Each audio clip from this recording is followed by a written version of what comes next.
Good morning and very warm welcome to this presentation of Embracer Group's acquisition of Eidos, Crystal Dynamics and Square Enix Montreal. My name is Oscar Eriksson. I'm an equity analyst covering Embracer Group. I'm personally very excited about these deals of these very well-known studios and legendary IPs. We'll be joined today by the key people at the different studios presenting their companies. Lars will also go through the rationale and deal structure of these deals. I will be back for a Q&A in about 40 minutes, I believe. But without further ado, I will leave it over to Lars Wingefors, the CEO and founder of Embracer Group. Thank you so much, Oscar. I'm excited to be here this morning and to welcome Eidos, Crystal Dynamics and the team of Square Enix Montreal to the Embracer family at closing. I would like to personally say that already since I were a teenager running my mail order business in the mid-90s, remember the first samples of Tomb Raider on Sega Saturn shipping. I've been super excited about that IP and obviously being part of this industry the past 3 decades. We have all been following the successes of many of these IPs and studios we will talk around today. So without further ado, I would like to welcome the team members to this call, and to start with Phil Rogers.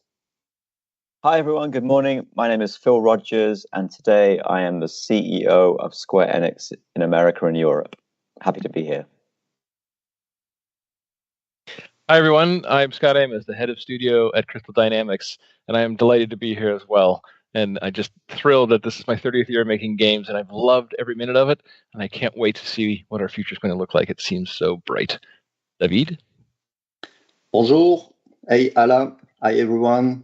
I'm David, head of the Eidos Studios. Very happy to be with you today. Patrick?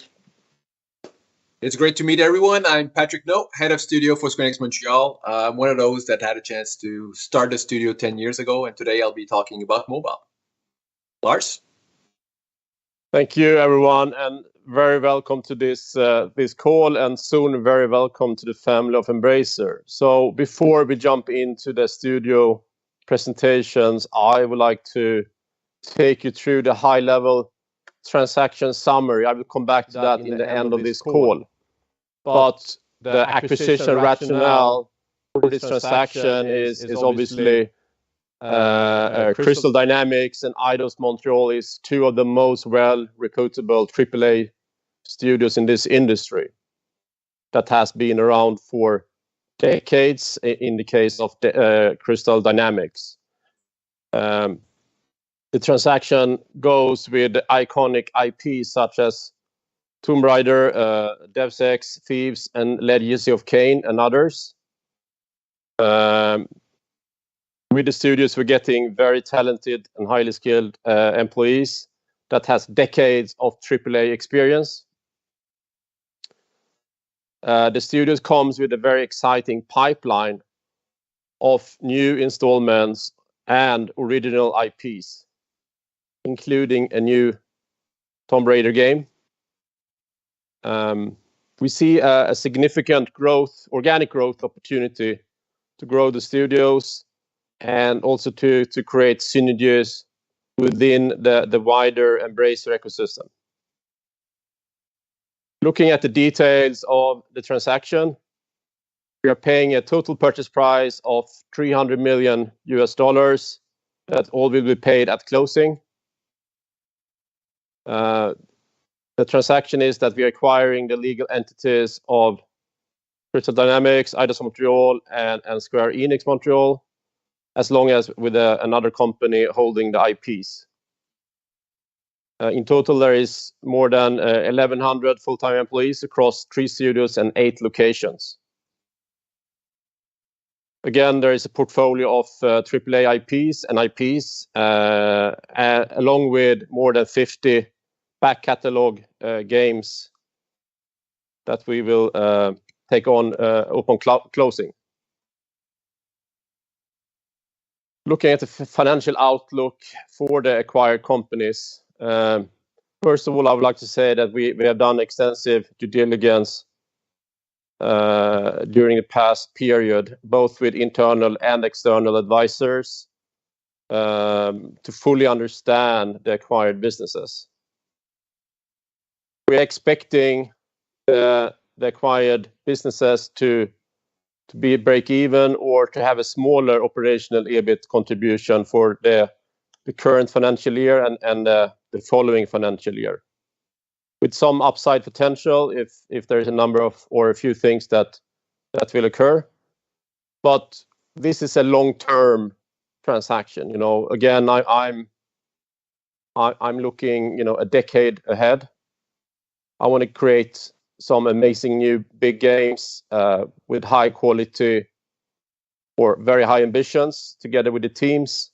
And what I've seen, I'm thrilled about. And when that pipeline will start to mature over the coming years after the 2 years I'm talking about, I see at least 500 million SEK in operational EBIT contribution with a notable upside from that. So looking at the financing and the current trading, so we have secured long-term debt funding commitment of 4 billion SEK, and we have extending another loan of 6 billion SEK to become a long-term. So with the inclusion of the new facility, we have more than 10 billion SEK as of this morning in available cash and credit facilities. So we have, under the new terms, we have no short-term debt due. So no expiry of any debt before 30th of June 2023. And as of this morning, we reiterate the group operational EBIT forecast previously given at our quarterly on February 17th. For the financial year ending March 31st, 2022, the current financial year ending 31st of March 2023, and the following year. So that's the high level. So let's jump into the presentation. So I would like to welcome Phil back. Yeah, thanks, Lars. Thank you. So this is the slide today, I think, with the least words, and just wanted to use it to share a few opening remarks. And firstly, it's just to reiterate how excited we are across Crystal Dynamics, Eidos Montreal, and of course Square Enix Montreal to be here today with the signing of this deal. Personally, I'm thrilled to be joining the Embracer family at closing. Of course, everything remains today very much business as usual, but still the news today is a key milestone for us. Secondly, it's to say we have a really simple objective this morning, and that's to introduce you to our teams, our games, the studios, and to give you a little bit more background on our missions, our people, and our achievements so far. To Embracer, well, from the meetings we've had with Lars and his global team through the process to date, what I can tell you we're most excited about is the entrepreneurial drive and spirit that comes through and this unique decentralized structure. I think they're really important in businesses like ours. As I said in the press quote, this feels like the perfect fit for our ambitions, making great games with great people sustainably and to grow our franchises to their best versions ever. Scott, David, and Patrick will talk to some of those franchises shortly. My final remark is this, and that's behind the studio names, behind the studio heads, are great teams with great and talented people. So many more than we can name in a short presentation like this. But I just wanted to take this chance to thank them for helping us do what we do and for getting us to this point of announcement today. I'm really confident that this marks the start of a really exciting new chapter. And with that, I'd now like to hand over to Scott, who will first introduce Crystal Dynamics. Over to you, Scott. Thank you, Phil. So this is a nice, quick, high-level overview of who and what Crystal Dynamics is.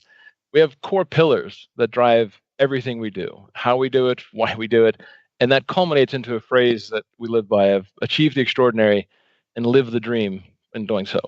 We were founded in 1992, and then we were acquired by Square Enix as part of Eidos in 2009. The best way I have found to describe what we are as Crystal Dynamics is a family of like-minded craftspeople who've come together to make the games of their careers, have an amazing time doing that, and to fulfill those fantasies of our passionate players. We are actually at 3 different locations as a team. We also have work from home across the globe, starting with our San Mateo studio, which is our HQ here in the Bay Area in California. And then 2018, we'd opened Crystal Northwest up in Bellevue, Washington, starting with 25 like-minded folks who then have now grown to 75 at CNW. And then last year, we opened our Crystal Southwest studio in Austin, Texas, with 1 employee that has now grown to 31 employees and continues to grow as we are. On the right-hand side, this is just a couple reminders and glimpses of the IPs that we're known for and been part of, starting at the top with Legacy of Kain, one of those beloved action franchises that combine great mechanics and great storytelling in a unique way that our fans consistently and constantly remind us how much they love that franchise.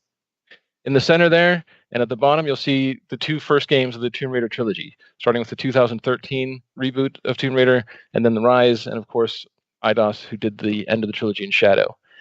These are the 2 games most recently that have really highlighted what great looks like, what Crystal is capable of, the types of stories and cinematic experiences, and the award-winning campaigns and stories that we put together, and you can see a smattering of some of that in the middle of the slide on the left. But what makes Crystal special is the people. And looking at the bottom left, I wish I had time to go through all of them because the amount of talent here, the years of experience, the pantheon of products they've all worked on is staggering to consider. But just a few of these faces, looking at people who've been here for almost the entire time that Crystal's been around, 30 years, but somebody's been here for 26 years of that. Looking at some of these other folks who've only been here a few years, but look at those histories, 20-plus year veterans across the industry. So we have seen it all. We've been through it all. We know the platforms and the games. We have this amazing, staggering amount of talent to be able to focus in the direction for what's next. We also have new folks who joined just a week ago, and they came here because they want to be part of this diverse and inclusive culture, this crystal of coming here to make these games of your dreams. And for us, it is exactly why we do what we do. So if we go on to the next slide, we can talk briefly about the Tomb Raider franchise. So this is a storied global franchise. It's been around since 1996 when it was first introduced. And a few of the AAA games in the top row there, just looking back together, we've had 88 million units sold of the AAA franchise to date.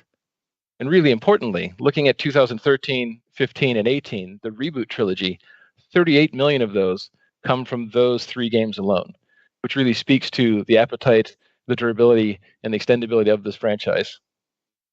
Looking at the bottom row, these are some of our digital offerings, areas where we experiment with our technology and opportunities for new ways for folks to play our games. Lara Croft Guardian of Light and Temple of Osiris being couch play, arcade action games. Looking at the 2 mobile games on the right, where we had our first free-to-play Relic Run, which garnered 50 million downloads on its own. That just shows the power of the brand inside of the right space. And then looking at Lara Croft Go, it's an award-winning mobile game that still stands at one of the highest-rated games in the App Store because of the quality and the features of that product. But this is just looking at the games. We still have an entire transmedia world out there known for films, new series coming, comics, and looking across what the possibilities are for this franchise.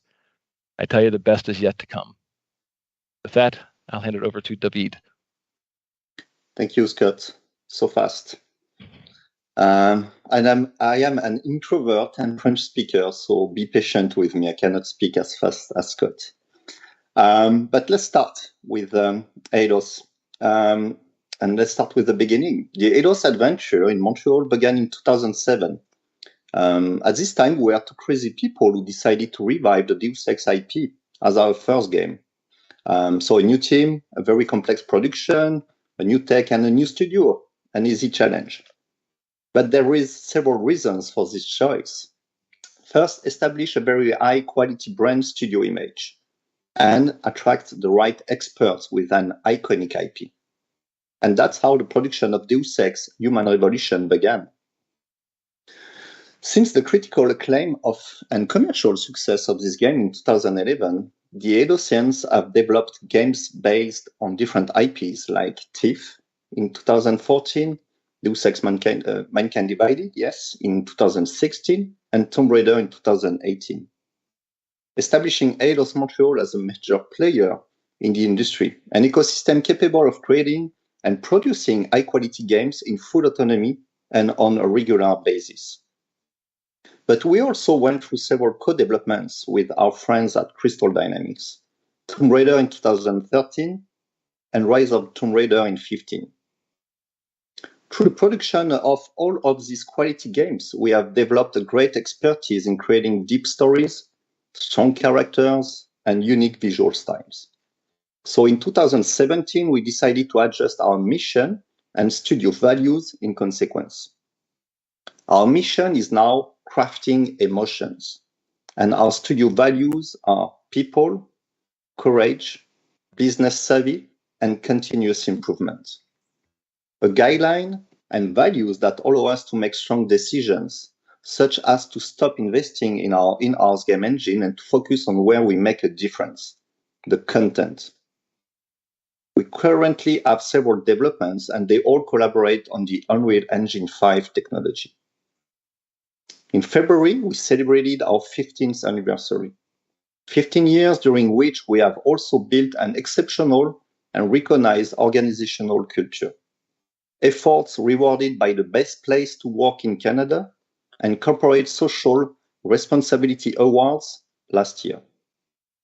In 2019, we took over the management of Eidos Shanghai to strengthen our external development capacity in Asia. And last year, we opened a tech R&D branch in Sherbrooke, 2 hours from Montreal, with 32 experts in AI machine learning, rendering, online infrastructure, and cloud computing at work. How can we achieve all of this? Because I'm surrounded by a complementary, diversified, and talented group of experts who work with me to make Eidos an ecosystem where people are linked around the same values, feel valued as human beings, and have a say in the decisions that affect them.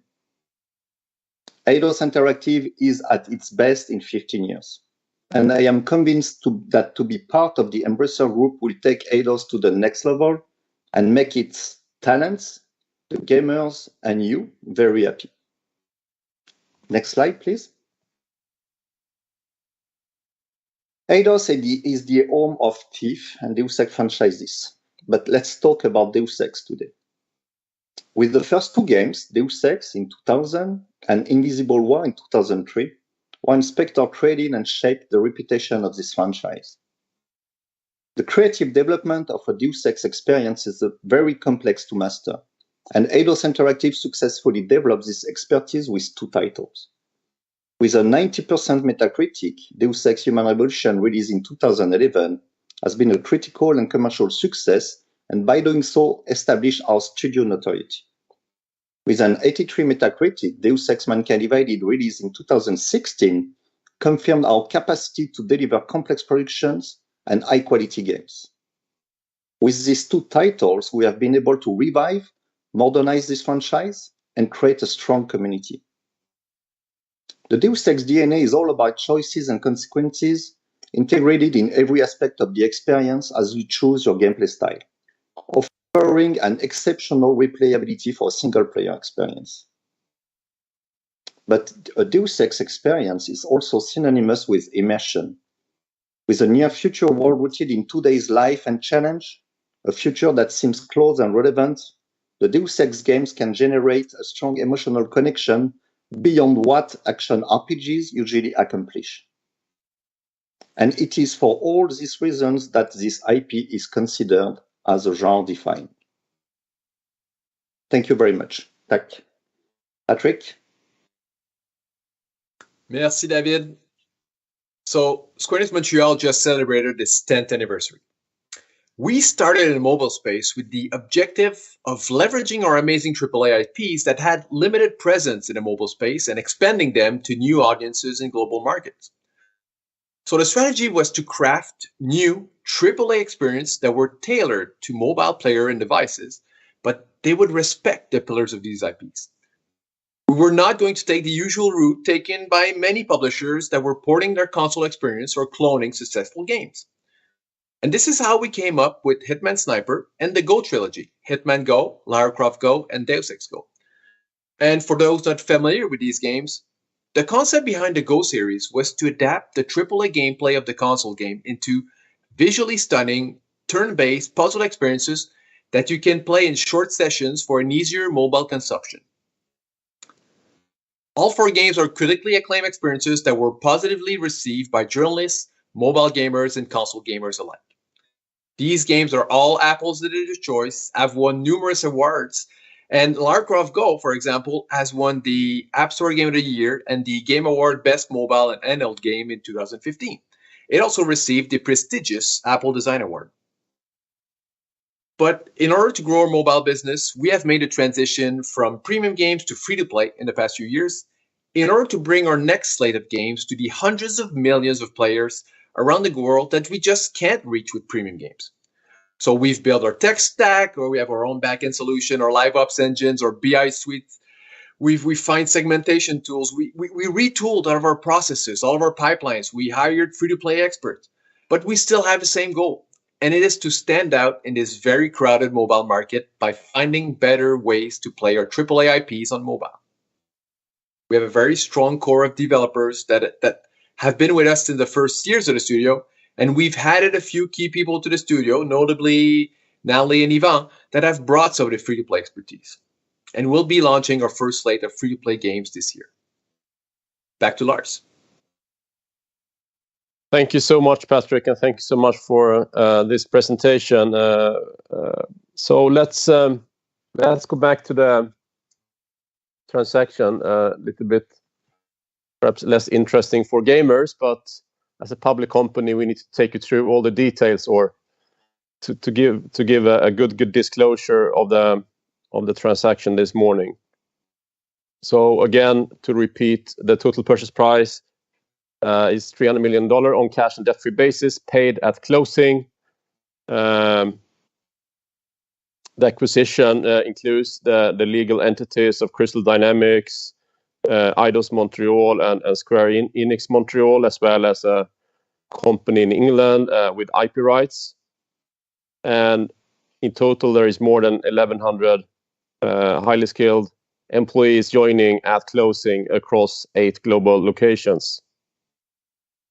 The acquisition includes a number of IPs, and obviously iconic IPs such as Tomb Raider, Deus Ex, Thieves, Legacy of Kain, and others. And there is a quite substantial catalog of those games and IPs being created over the past decades, and it's more than 50 back catalog products that joins the catalog at closing. There is various regulatory and other external approvals in this transaction, and we are expecting everything to be closed in the period of July to September this year.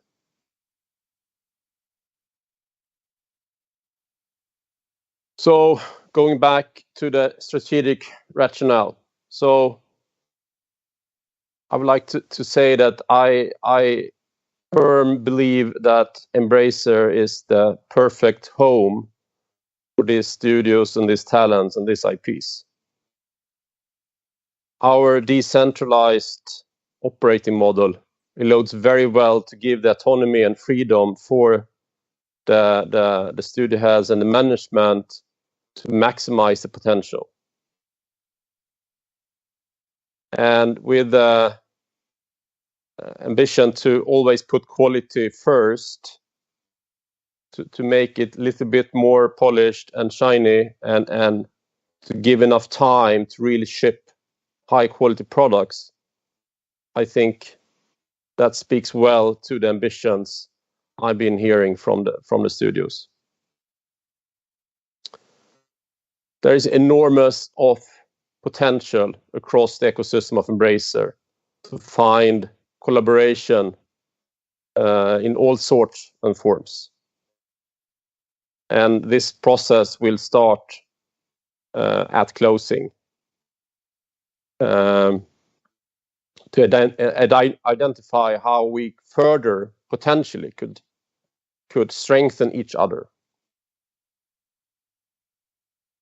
Embracer is all about entrepreneurship and creativity. And I think this transaction this morning are perfectly into that strategy.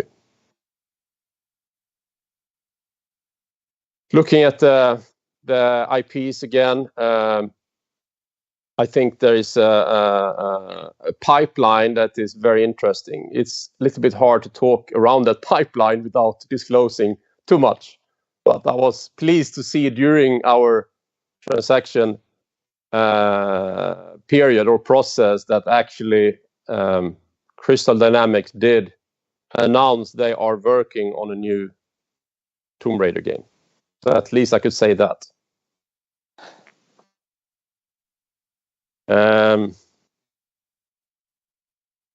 Scott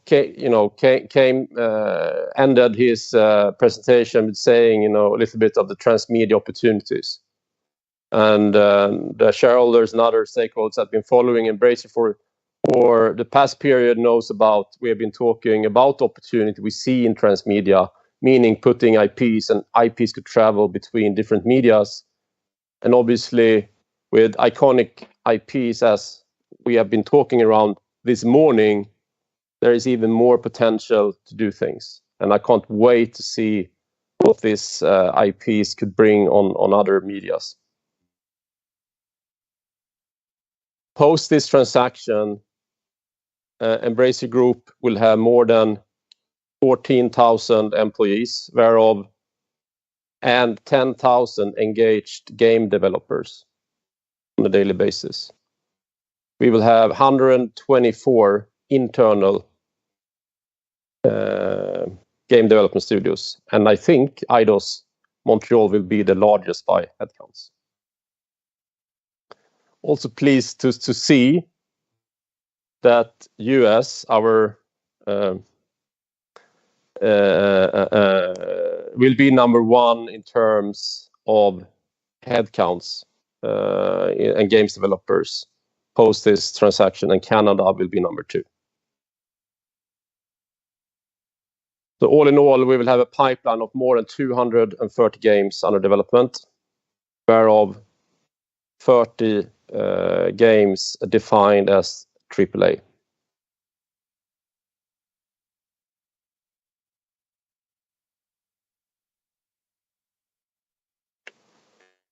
So looking into the future, we believe that these IP studios and people will bring value to all stakeholders.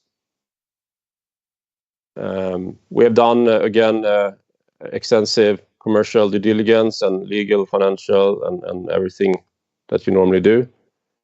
And we are thrilled what we have seen. It's a well-managed business. And it's also been very important for us to understand the commercials behind recent releases from the studios. Looking ahead, again, we believe that we will make a break-even or a small profit based on the back catalog over the coming 2 years. But looking further out, when the pipeline really start to release, or the new games start to release, we at least see the potential to have a 500 million SEK in operational EBIT in average going forward. There is various opportunities existing, within the studios. One thing being potentially if we could, or if they want to form a deeper strategic relationship with one or more platforms, for example, that could change the P&L dynamics and cash flows as well.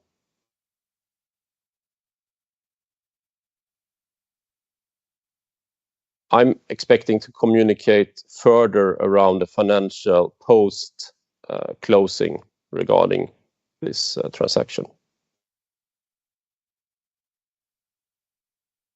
So we have secured additional long-term debt funding of 4 billion SEK, and we extended one existing loan of 6 billion SEK, meaning that we will have no short-term debt on our balance sheet and no debt that matures earlier than 30th of June next year. The new additional bank funding also covers a number of other small and mid-sized expected M&A transactions in pipeline. As of this morning, we expect that we have more than 10 billion SEK across the group available in cash or credit facilities. In average, we estimate the net interest cost to be around 1%, including the new facility.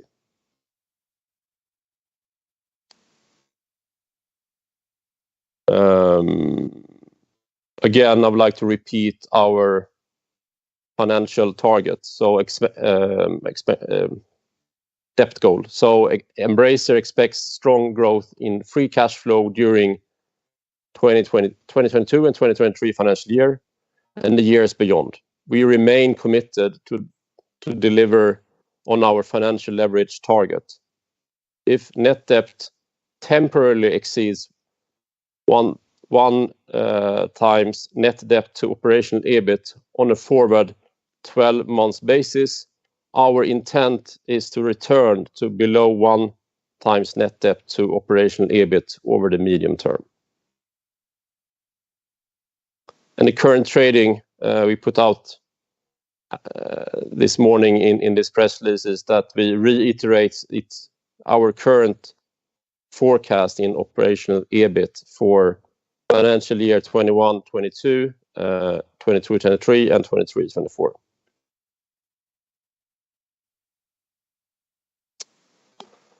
So that was a little bit color on the transaction, and I'm pleased to welcome Oscar. Thank you very much, Lars, and thank you everybody else presenting. So I have a number of questions, and please remember that you can ask questions also in the chat box for those watching online, and I also believe you have an email address to send additional questions to, but the chat box is preferred.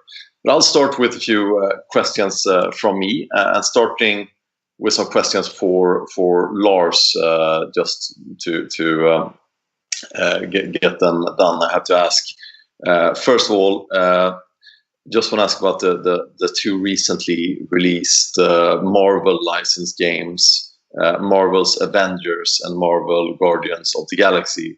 Are they included in the transaction? I assume not. Well, yes, all games that has been developed by the studios are included in the transaction. However, a number of external approvals are needed from external parties in order to close this transaction. And potentially licensors, as you mentioned here, could be one of those approvals needed. Okay, and just to understand that correctly, if that would be approved, I mean, is that the base case that it is approved and that they are part of the deal and that you can develop games based on these IPs ahead? I don't expect any notable commercial agreement relating to the studios or this transaction to be declined by either regulatory parties or business partners. However, that remains to be seen. Obviously, I think your question was relating to the two existing games and whether they will be still operated and built upon and changed from the existing plans today going forward. And I think that is the color I can give you on this, Oscar. Okay, thank you. If I'm clear enough, you need to ask me in the end of it. Yeah, absolutely. So, and then the next question. I mean, the process here. What can you tell me about the background here of the deal? How long has it been in the making? What is your relationship with Square like? Would be interesting to hear. Well, first of all, I think there is a very long-standing business relationship with Square Enix to Embracer Group, especially, or for example, through the business commercial relationship with Koch Media that has been going, I think, more than 15 years. So there is a relationship between management and also the studios partly. And they are well aware of these, products and personally, I've been obviously in this industry the past 3 decades, and I'm super excited to have this opportunity as of this morning. So there has been a process with a lot of respect, and I think we are well suited to be a very good owner of these assets and studios going forward. And I can't talk around the sellers, but I think that has been the strong belief during this process that there is a good home for this within Embracer. Understood. And I think I'm gonna ask the team here about the pipeline a little bit. I'm going to try. Oscar, do you have any more color, Lars, first? I think, Oscar, I need to be a little bit boring here and legal, but we have announced signing here of this transaction, or we have done signing today. We need to wait until closing, unfortunately, to get more color around IPs and the studios. And both Square and we are public companies, so there's a little bit sensible legal things we need to be mindful about. So the questions you need to direct to me, and let's see if I can answer them, Oscar. Understood. I was just wondering if... Sorry, guys. Just wondering if there's any more color to give on the pipeline at all. We heard about the new Tomb Raider game already announced, of course. Yeah, obviously there is. We are super excited about that, and obviously during due diligence, we get opportunity to get even more excited. So, but it's not only Tomb Raider. It's also a number of very sizable what I define as AAA experiences in the pipeline, both based on beloved franchises that we will own, as well as original IPs. So it's a very interesting pipeline. But I would say the pipeline in general are further beyond these 2 years. So there will be a few years now where there will not be as many new big games coming out, and then there will be some amazing things coming through these studios looking further ahead. And just looking at the capacity of the studios, I mean, I think I saw and heard there's 1,100 employees. Is there any color sort of to give on the number of AAA projects that the studios are capable of, sort of simultaneously, or any color on that front? I think we should let the studios talk when they are ready around it. But I think the color I can give is that they have the capacity to build a number of projects at the same time. I think that's for sure. Great. And then perhaps one general and harmless question for Phil, if you don't mind, Lars. Just wanted to ask you, Phil, about, I mean, what makes you excited about joining Embracer Group? And do you know the other studios in the group as well, and have any contact with them, possibly? Yeah, so to take that last point first, I mean, I think you've seen today the tenure we've got in the industry it is long. So I've been in the industry since 1999. So we've worked alongside Saber, for example, on other projects. As Lars mentioned, we have a very long-standing relationship with Koch. So I think there's great familiarity, actually. I'd say from our side, as I said in the quote, it's about the entrepreneurial can-do, the spirit, coupled with this structure. It really feels like it is that perfect fit for us right now. We've thought long and hard about this opportunity. We care passionately about our IPs. I think we all feel privileged to work with these IPs and the people that we get to lead and manage every day, about where we can take them and what we can do next. So, I think those two factors combining sort of what we can do with these IPs and this unique operating environment and I think it's really super exciting. Thank you, Phil. Thank you. Then I thought I'd ask some questions from the web that has come in as well. First of all, question from let's see here. I need to answer all the questions, Oscar. So have that in mind.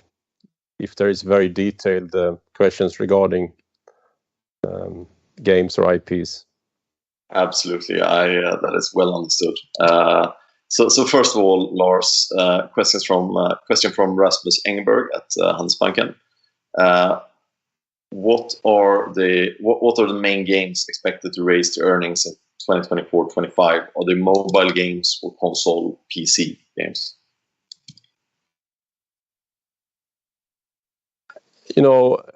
I think it's almost entirely premium games in the base case. I'm talking about mobile. I'm impressed and the team and what they've been trying to achieve. It's doing this on mobile is it's a challenge in today's market. So I think we are realistic and we're looking forward how we could develop this mobile team and business further. But in my base case, I would say it's more or less all down to premium games and big premium games and a catalog of that. Then there is an enormous potential in mobile, and I love to see that coming through. Understood. And then a question from several participants here asking about how these acquisitions or this acquisition will be structured in the group, does it become a separate operating unit, or is it included in one of the current units? Yeah. So first of all, I would like to highlight again the Embracer operating model, and with a lot of freedom to entrepreneurs and management teams to operate their business. I think that's the most efficient way of creating long-term value, and that's the ambition here. Then looking at the operating group structure, we need to come back to that at closing. But I have a lot of trust in Phil Rogers, that is now joining us, the CEO of Square Enix North America and Europe, and I will work with him and the studio heads and my CEOs to find optimal structure. In the end of the day, it's about the studios primarily at this point, and letting them create their games and letting them operate the way they believe is the right way to operate. Understood. And then a question on the financials, and starting with the guidance, which I received a number of questions on. First of all, in a question from Nick Dempsey here, in reiterating the guidance for the next 2 years, are you factoring in any new risks of disruption at Saber Interactive related to Russia?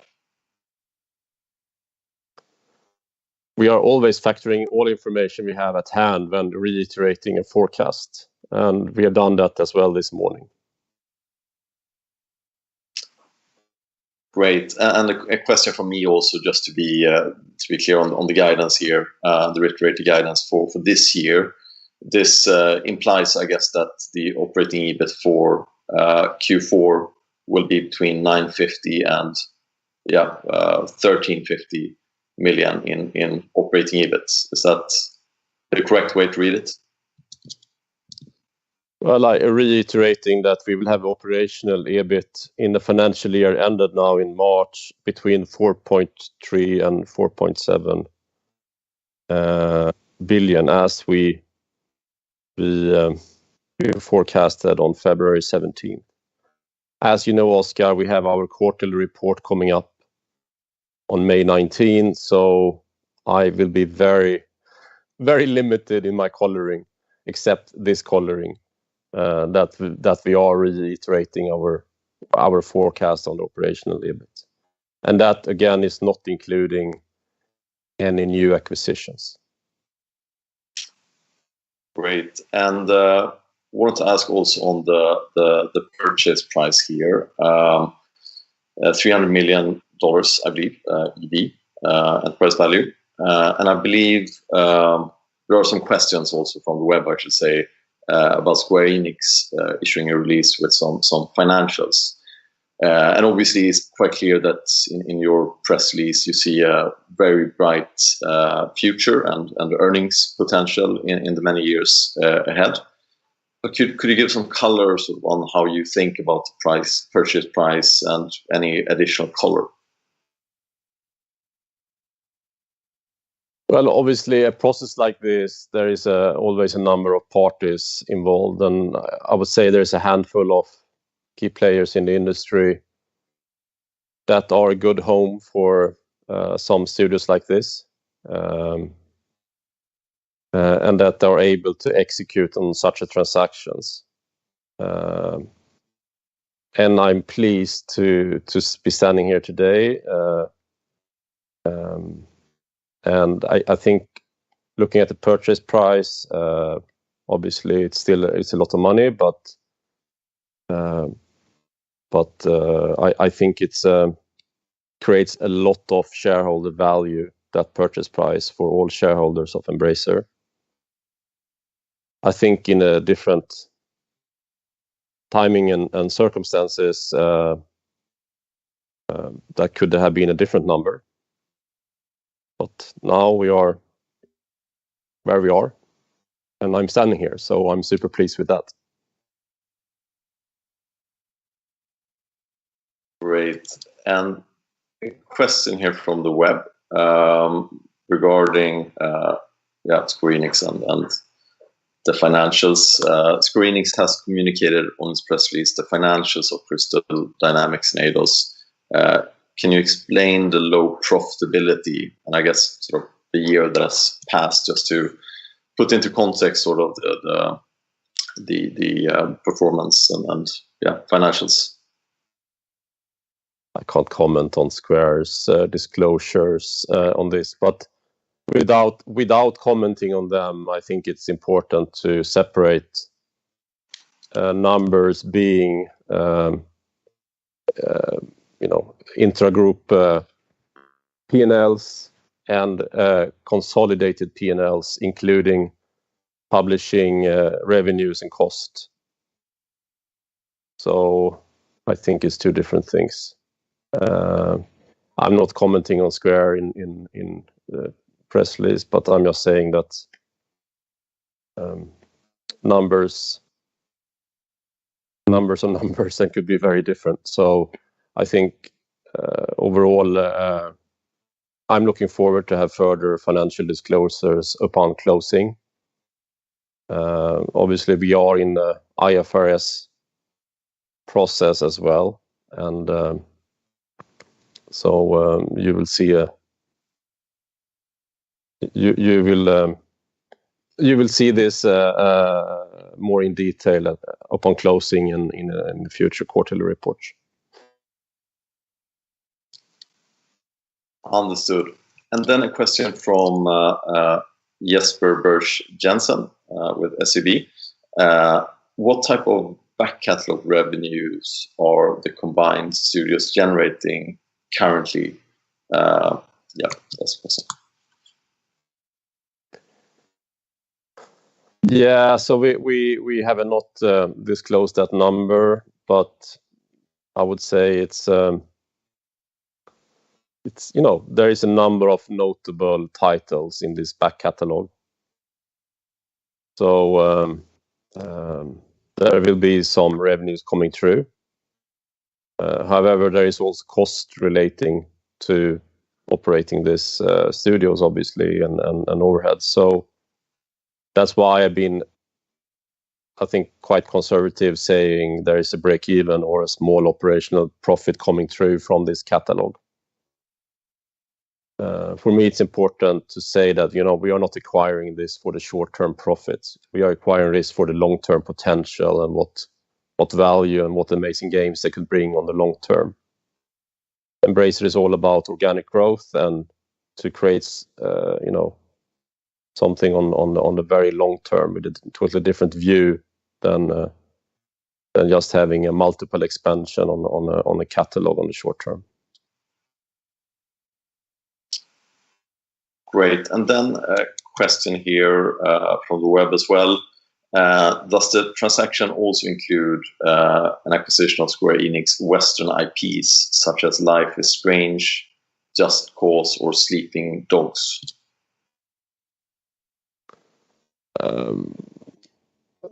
I think Square had done some disclosure this morning about the transaction, and we have done our disclosures. I don't have any further color. Then we have been mentioning 4 IPs as of this morning, but there is also a number of other IPs. There is a number of things that will happen during this process between signing and closing, and I'm looking forward to have further disclosures in the future.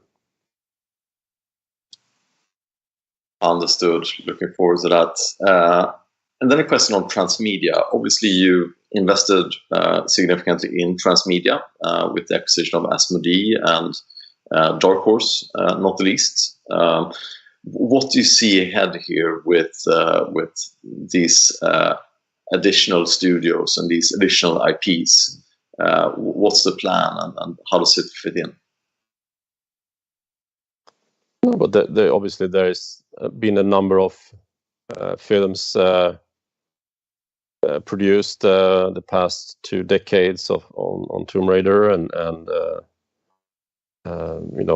I think there's plenty of opportunities doing films, TV series, books, comics, board games, but depends on what IP, what does it make sense, is it aligned with the core of the IP, does it strengthen the IP, and so on. So there's many factors, and that's why it's such amazing to have the teams of Crystal Dynamics and Eidos Montreal and Naud's team. They will work this out, I'm sure. So I will not decide on this this morning, but I'm super excited about on this opportunity actually, especially relating to Tomb Raider.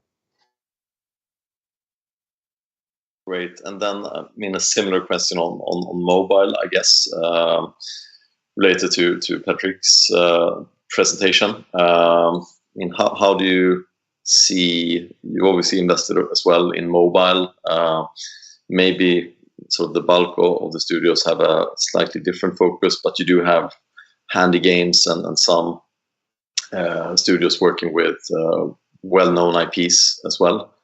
How do you see this fitting in and sort of building and developing that? Any sort of synergies or potential there that you see? I'm sure there is, potential for collaboration on mobile across the group. And there is a lot of competence across the Embracer group on this. But I think Patrick has built an enormous team already, and they are one of the most senior mobile games developer there is in this field.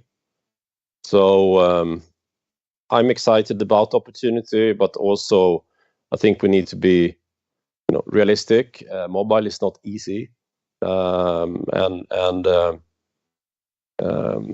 so I think we are looking into this deeply, how we could build on our strength and work with the team to create success. Again, we need to wait until closing until we could share more details on this. Okay, great. I think that's it for the sort of most relevant questions, actually. I wish I could ask Phil, Patrick, Scott, and David a number of more questions, but it seems tough at this point.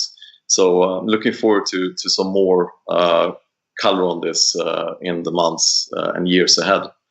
So with that, I think I'll leave it over to you, Lars, for some closing remarks. No, thank you, Oscar. And I can't wait to bring them back on stage at a later point. And I'm sure they will be excited to share, things around IPs, the studios, and the pipeline, and so on. But we need to wait until closing, and then we can start do that.